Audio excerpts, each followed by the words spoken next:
Well, a word about exercise. Remember that if you decide to go into a low-calorie diet, doing cardio and high-intensity training might be detrimental at this point because of your losing weight. It's not bad for your health, obviously, but it's detrimental to you losing weight.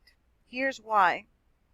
When you exercise, and it's been a long time that you don't exercise, normally, I don't know about you, but I know what I used to do. I used to go to the gym and kind of kill myself for an hour or two, and then I was like, okay, this is Monday, and then on Thursday, whenever I can, I'll come back for another hour or two and kill myself again, or, trying to be in a boot camp when it's been a long time that you haven't done exercise. And so what this produces is it although you start losing some of the fat, obviously, what is produced in your body is inflammation. The body starts producing cortisol. Normally, if it's been a long time you don't go to the gym, you're gonna probably have sore muscles, which is called delayed soreness, 1 or 2 days after exercise. And all of this is going to be sending chemicals to your body and producing cortisol. And cortisol is one of those chemicals that is a stress producer, right? And so keeps your weight on. It produces especially fat around the abdomen for females. So when you're in a very low calorie diet, you want to maybe just go for a walk, meditate, do groundwork, maybe go on your bike, just for something that's more of a light. Don't go into a biking competition or bicycling like professionally, or going hiking or anything like that. First of all, because you're gonna be in such a low calorie diet that you'll find yourself tired at times. Your body will signal you to slow down or take a nap, as it does not have any more calories as it did before. So after your first 6 weeks following the diet, it's time for what we call restoration. This is the point in which you might be getting close to what most experts call your target weight. And if you have been following a diet of 500 calories a day, by now you might have lost anywhere between 20 pounds to 60 pounds, depending on your body metabolism. Remember that this is like if you haven't cheated in 6 weeks, or if you cheated, maybe took a coffee here and there, something like that. I don't think it'll affect it too much. But if you obviously are eating more than you're supposed to and then taking supplements, you're gonna find out you're not gonna be able to lose the weight.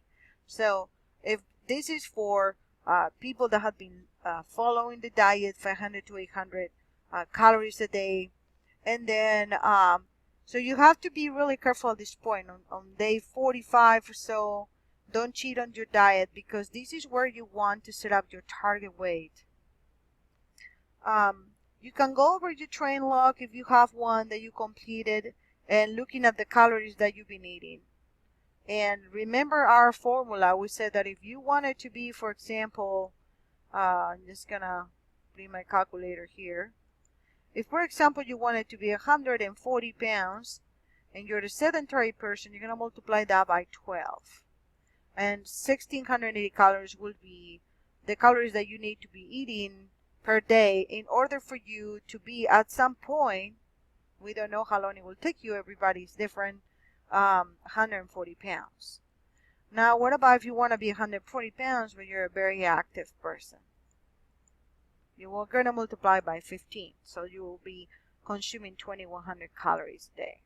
Of course, this also depends on your height and weight that you begin with. So try to maintain those calories for another 3 weeks, and your weight should have reached what we call a plateau, and they'll go up on them more than 2 couple of pounds either way. This is the healthy weight that you should maintain. And I know some of us have a weight that we would like to be, but also you have to understand that our body knows what a healthy weight should be.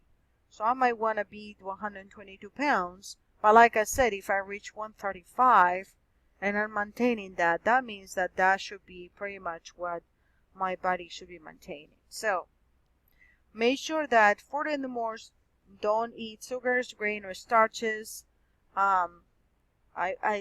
you should be holding on to those, and if you do eat them maybe once a week, you don't want to decline and go back to the starting point, because some of these diets are pretty unforgiving. Just remember that this is a lifestyle change. You're not doing this just for a while. If your mind is not made up completely, then it's better just to put little habits here and there and start getting rid of the sugar, and then after a month start maybe decreasing some of the corn syrup, or eating donuts, or whatever is that you think it will help you little by little, than going to a drastic cold turkey 500 to 800 calorie diet. Once you set up your final target healthy weight, you maintain it for 3 to 6 months, then you can begin once in a while to indulge in a little something. Just remember, do not overindulge, because the brain does have a very easy time getting addictive to sugar. And after all the hard work that you put into, and finally balancing your hormonal and adrenal health, and your liver, your gallbladder, and all that, you don't want to go back again to go back the other way around. So the reason that we follow these guidelines for diets and weight loss is that it has to do with a hormone called leptin. Leptin, especially in endomorphs, endomorphs have a high sensitivity and resistance to leptin. And leptin is what is the major cause of obesity. You can do some research on that if you need, but this is a familiar signal that you receive when you're full, but your brain is telling you that either it needs to eat more, and that it needs to eat things that contain sugar to boost your calorie intake. Because when you start taking sugar out of your menu, your brain is going to throw sort of our reptilian brain, right? It's called the lizard brain. It's going to throw a survival signal through the neurotransmitter saying, I need sugar, there's something wrong, And it's going to send this signal to the gallbladder and the stomach, and of course, everything will start trying to push the signal that you need glucose. And so once you start taking leptin, can create havoc on endomorphs, because it alters how thyroid, gallbladders, and adrenals respond to diets. So you have to be careful with that. Endomorphs that have leptin resistance will accumulate a lot of fat around the belly and thighs for women, have insomnia, craving of sugar, depression, anxiety issues. It could cause even osteoporosis, because it also gets rid of vitamin D. Feeling tired after eating and feeling tired after getting up, and thyroid abnormalities.